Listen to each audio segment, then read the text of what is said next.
नमस्कार दोस्तों, स्वागत है आपका जस्ट यूपीएससी में। हम लोग इकोलॉजी के अभी तक 20 लेक्चर कर चुके हैं। नंबरिंग में शायद कोई दिक्कत हो सकती है कि एक स्टार्टिंग के 1 2 3 लेक्चर तो सही थे, उसके बाद 4th लेक्चर की जगह शायद मुझसे कहीं 5 लेक्चर निकल गया है। तो हम नंबरिंग में तो यही लेके चलेंगे क्योंकि याद रखना बड़ा मुश्किल काम है। तो ये मेरे अकॉर्डिंग तो 21 लेक्चर अभी जो बनाने जा रहा हूँ ये 21 लेक्चर है, लेकिन नंबरिंग में जब ये आएगा तो ये 20 लेक्चर होगा। ये सुधार इसलिए कर दे रहा हूँ, थोड़ी सी इन्फॉर्मेशन करेक्शन के तौर पे ये जान लीजिए कि जब ये नंबरिंग में आएगा तो ये 20 लेक्चर लिखा होगा, लेकिन मैं बोल इसलिए रहा हूँ 21 लेक्चर क्योंकि मेरी याददाश्त उसी पे बनी हुई है। तो अभी सुधार देंगे तो एक पूरा सीक्वेंस बिगाड़ना पड़ेगा पूरा का पूरा, क्योंकि उसी पे एक जगह छोटी सी गलती हुई स्टार्टिंग के 3 या 4 लेक्चर के बाद वो ध्यान में आया कि नहीं नेक्स्ट लेक्चर 5वां होगा, तो उसी पे बनाते आ रहे हैं। तो वो गलती फिर से ना हो इसलिए बता दे रहे हैं कि ये जो लेक्चर है वो 21 लेक्चर है, लेकिन जब आएगा यूट्यूब पे तो वो 20 लेक्चर के नाम से आएगा। ठीक है, तो आगे देखते हैं बाह्य स्थानीय संरक्षण। ठीक, बाह्य स्थानीय संरक्षण में हमने स्वास्थ्य संरक्षण देख लिया है। बाह्य स्थानीय संरक्षण में क्या होता है, हमने इसके पहले आपको एक थ्योरी बताई थी कंप्लीट कि बाह्य स्थानीय संरक्षण वो होता है कि प्राकृतिक जगह पे मान लीजिए किसी जीव का जीना मुश्किल हो गया है, उसके आवास नष्ट हो गए हैं, वहां पर बहुत सारी परभक्षी और विदेशी जातियों का आपका क्या हुआ है, आक्रमण हो चुका है, वहां पे उनका जीवन सरवाइव करना बहुत मुश्किल हो रहा है। तो हम क्या करें, तो हम लोग करते हैं कि हमें जैव विविधता को बचाना है। हमने उसके लिए क्या किया है कि 2 प्रकार के मेथड को अपनाया है, एक स्वास्थ्य एक बाह्य स्थानीय। जब हमने 2 प्रकार के मेथड को अपनाया है तो स्वास्थ्य तो बता दिया, बाह्य स्थानीय में ये करते हैं कि हम उनकी प्राकृतिक अवस्था जो होती है उसको वहां से निकालते हैं और मानव द्वारा निर्मित हम खुद अपने द्वारा एक प्राकृतिक की तरह ही बनाने का प्रयास करते हैं, लेकिन होता वो कृत्रिम है। और वहां पर उन जीवों का पालन पोषण करते हैं, ना तो वहां पर विदेशी प्रजातियां और ना ही परभक्षी जो कि सभी प्रकार के जीवों का विनाश करते हैं उनका आक्रमण हो पाता है। और इसी प्रकार से हम उनकी सुरक्षा कर पाते हैं और जैव विविधता का पोषण कर सकते हैं, ताकि भविष्य में उनको उस प्राकृतिक जगह पर छोड़ के जैव विविधता को समृद्ध बनाया जाए। तो वही काम बाह्य स्थानीय संरक्षण का होता है। जो अभी यहाँ पर हम लोग पढ़ने वाले हैं सेम वही चीज बताएंगे कि जैव विविधता संरक्षण की इस विधि के अंतर्गत जीव जंतुओं एवं वनस्पतियों का संरक्षण उनके प्राकृतिक आवास से बाहर और किसी विशेष सुरक्षित स्थान पर किया जाता है। बात वही है।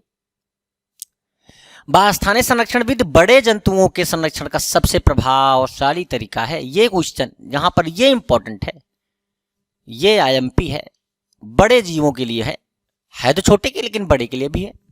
ये लाइन बहुत इंपॉर्टेंट है आपकी। इस विधि में जीव जंतुओं की पहचान, उनके प्रतिस्थापन के लिए अनुकूल पर्यावरण का निर्माण आदि ही तो उच्च तकनीक, परितंत्र ज्ञान एवं कुशल राजनीतिक प्रबंधन की आवश्यकता होती है।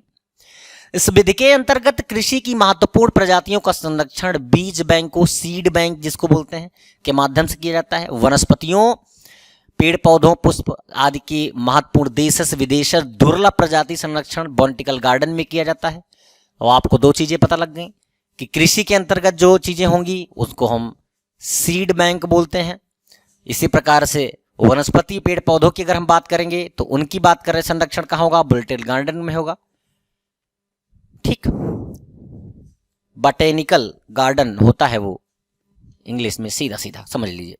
समुद्री या जलीय जीवों को संकट अगर आता है तो उनका संरक्षण एक्वेरियम, क्या बोलते हैं, एक्वेरियम के माध्यम से किया जाता है।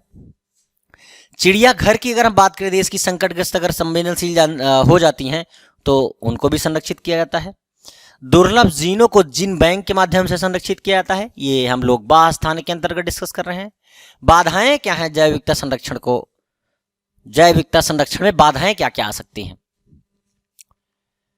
प्राकृतिक संसाधन के संरक्षण के लिए प्राथमिकता की कमी है हमारे पास, हमारी प्राथमिकता में नहीं है। हमें तो हमेशा लाभ ही लेना है। हम प्राथमिकता क्यों देंगे? एक बात बताइए, कोई भी व्यक्ति, हम हो आप हो कोई भी हो, हमें पता हो कि 100 रुपये हमें अभी यहाँ से मिलने वाले हैं, लेकिन ये भी साथ में पता लगे कि ये 100 रुपये की जगह पर थोड़ा सा पर्यावरण का नुकसान भी हो सकता है। लेकिन अगर आप ये 100 रुपये नहीं लेते हैं तो उस पर्यावरण के समृद्धि में वृद्धि हो सकती है, उसमें कमी तो नहीं आएगी, उसके समृद्धि में वृद्धि होगी। तो क्या आप उस 100 रुपये छोड़ दोगे? छोड़ोगे ही नहीं, क्योंकि पर्यावरण जैसा कॉन्सेप्ट जो थोड़े बहुत पढ़े लिखे हैं ना, जो तैयारी वैयारी करते हैं या फिर कुछ इधर उधर की चीज़ें हैं, उनको पता है। बाकी 90% लोग तो जानते ही नहीं है। ऊपर बिजली चमक रही है तो बस भगवान प्रकट हो रहे हैं, या ऐसी चीज़ें बोलने लगते हैं लोग, मतलब अबे धरती फट जाएगी। अरे भैया थोड़ा सा लगाओ तो ये बेमौसम बरसात क्यों हो रही है? क्या रीज़न है?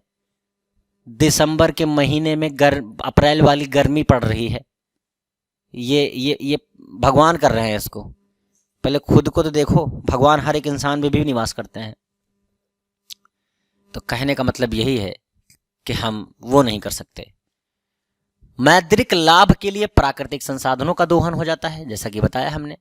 प्रजातियों और पारिस्थितिकी तंत्र के बारे में मूल्य और ज्ञान की अपर्याप्तता है, और अनियोजित शहरीकरण, अनियंत्रित औद्योगिकरण, कहीं पर भी उद्योग लगाए जा रहे हैं, कहीं से भी बस्ती बसाई जा रही है, भूकंप आता है सब चपाट करके चला जाता है। उसका रीजन क्या है? यही तो रीजन है कि भूकंप आया, उसके बाद सपाट करके सबको चला गया। तो ये इसलिए चला गया क्योंकि पता ही नहीं है, सीवर टैंक भर रहे हैं, नालियां उफान मार रही हैं, इतने गड्ढे हो रहे हैं शहरों में। जब बेल्ट प्लान्ड मैनर में हर चीज होती हैं, तब हो सकता है कि इन बाधाओं से छुटकारा पाया जाए। पूर्णतः नहीं, कंप्लीट नहीं, कम किया जा सकता है। देखिए, जैसे कहा जाता है कि किसी भी चीज को कम किया जा सकता है, कंप्लीट खत्म नहीं किया जा सकता। गलतियां हमारे द्वारा यूपीएससी के जर्नी में, या यूपीपीसीएस हो, या फिर किसी स्टेट एग्जाम की बात करें, या फिर किसी भी एग्जाम की बात करें, होती ही होती हैं। किसी से ज्यादा हो जाती हैं, किसी से कम हो जाती हैं, इसलिए सिलेक्शन नहीं होता। होती सबसे गलती है, टॉपर से भी गलती होती है, और एक लूजर जो फेल होकर बैठा उससे भी गलती होती है। टॉपर से कम गलतियां होती हैं 100 में 10 क्वेश्चन, लेकिन जो फेल हो गया 100 में 40 क्वेश्चन, 30 क्वेश्चन उसके समझ से परे रहे, इसीलिए वो फेल हो जाता है और एक टॉपर बन जाता है। बाकी आता सबको है, सब यहाँ इक्वल हैं, ये कंपटीशन है। ये दिमाग में मत लाइए कि मेरा नहीं हो सकता, हो सब कर सकता है, लेकिन उस क्लासरूम की 2 घंटे की जो गलतियां हैं वो अगर हम कम कर लें तब उनको बचा रह सकता है। तो सेम चीज वही यहाँ पर है। हम अगर नियोजित तरीके से पर्यावरण का संरक्षण करें, हम उनको प्राथमिकता दें, उनको मैदर की जगह उनके बच्चों की, अपने बच्चों की तरह प्यार करें, तो हो सकता है कि जो अनहोनी हो रही है ये कम हो जाए। कंप्लीट खत्म नहीं कर सकते, क्योंकि विकास भी जरूरी है। आप भविष्य में विकास भी करना चाहते हैं तो थोड़ा बहुत तो आप इधर उधर करेंगे ही, वो हो ही जाता है। तो 100 में अगर 99% आप सही हैं, 1% गलतियां होती हैं, तो मेरे ख्याल से वो गलती नहीं, ना के बराबर है। उतना चलता है, उतना करना चाहिए। जैसे कहा गया था है कि अक्सर कि झूठ बोलने से किसी की जान बच सकती है, तो वो झूठ अच्छा है, सही बात है। लेकिन झूठ बोलने का मतलब ये नहीं कि किसी की जान ले लो। आइए आगे देखते हैं।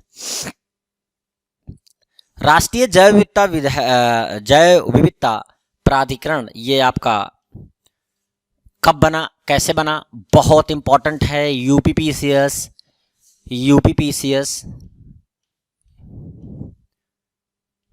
फैक्ट आएगा, जो आएगा मैं बता दूंगा, और यूपीएससी के लिए भी यहां से क्वेश्चन यूपीएससी ने भी पूछे हैं। आप उठा करके प्रीवियस ईयर पेपर देख लीजिए। जब मैं ये बोलता हूं यहां से क्वेश्चन आ रहे हैं, तो आप पेपर उठाकर देख लीजिए, गारंटी के साथ आए हैं। मतलब ये नहीं है कि नहीं आए हैं, यहां से क्वेश्चन डायरेक्ट आए हैं। यहां पर ये नहीं कि हम आपको आकर के ज्ञान देकर चले गए हैं, क्वेश्चन आए हैं, आपको देखना ही होगा। गुमराह अपने आप को कर सकते हैं, परिवार को नहीं कर सकते आप। तो मेरा कहने का मतलब है कि अगर आप पढ़ने वाले होंगे तो ऑब्वियस सी बात है, खोल के देखेंगे कि हाँ राष्ट्रीय जैव विविधता प्राधिकरण से क्वेश्चन आए हैं यूपी पीसीएस में कि नहीं आए हैं, यूपीएससी में आए हैं कि नहीं आए हैं, तब को आपको पता लगेगा कि आए हैं। अगर प्रीवियस ईयर क्वेश्चन पेपर आपने नहीं लगाए तो ऑब्वियस सी बात है कि पढ़ते रहिए, समझदार हैं। तो भारत में जैव विविधता प्राधिकरण की बात करें, ये 2002 में लागू हुआ। पहली चीज तो डेट ही इंपॉर्टेंट है, यूपी पीसीएस में डेट ही पूछ लिया है, यूपी पीसीएस में डेट ही पूछी गई है कि लागू कब हुआ और अधिनियम आया कब। बात एक ही है, जैसे जैव विविधता अधिनियम आया कब, जैसे ये देखो लागू कब हुआ, यूपी पीसीएस में डायरेक्ट क्वेश्चन पूछा है। उसके बाद देख लीजिए, लागू करने के लिए जैव विविधता अधिनियम 2002 को, ये अधिनियम आया 2002 में, लागू करने के लिए सरकार द्वारा 2003 में राष्ट्रीय जैव विविधता प्राधिकरण की स्थापना की गई। यहां से भी यूपी पीसीएस और यूपीएससी दोनों ने पूछे हैं क्वेश्चन, यूपीएससी ने भी पूछे हैं, दोनों ने पूछे हैं, यहां से दोनों के द्वारा क्वेश्चन पूछा गया है। पहली चीज तो भारत में जैव विविधता अधिनियम 2002 को लागू करने के लिए केंद्र सरकार द्वारा वर्ष 2003 में राष्ट्रीय जैव विविधता प्राधिकरण की स्थापना की गई। तो जब ये पूछे कि प्राधिकरण की स्थापना कब की गई तो 2003, लागू करने के लिए अधिनियम कब आया 2002। ये क्वेश्चन आए हैं, उठा करके देख लीजिए, नहीं देखना है तो मत देखिए भाई, आपकी इच्छा है। अब वो आगे देख लेते हैं। यह एक वैधानिक निकाय है, यहां